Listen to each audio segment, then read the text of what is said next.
Does your toddler say no to everything? Getting dressed? No. Brushing teeth? No.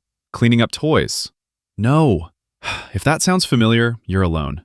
In this video, I'll share practical ways to handle a resistant toddler without yelling, power struggles, or daily battles. Let's get started. 1. Understand the reason behind the resistance. Toddlers are learning that they have their own thoughts, feelings, and opinions. They're often trying to gain a sense of control and independence. Most of the time, resistance is a normal part of development, not bad behavior. 2. Offer choices. Instead of giving commands all day, offer simple choices. For example, do you want to wear the red shirt or the blue shirt? Do you want to brush your teeth before or after pajamas? Choices help toddlers feel empowered while still allowing you to guide the situation. 3. Stay calm and consistent. It's easy to become frustrated when your child refuses to cooperate, but yelling usually creates more resistance. Take a deep breath, stay calm, and be consistent with your expectations. Your calmness helps your child feel safe and learn emotional control.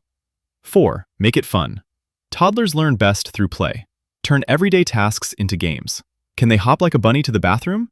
Can they race to put away their toys before the timer rings?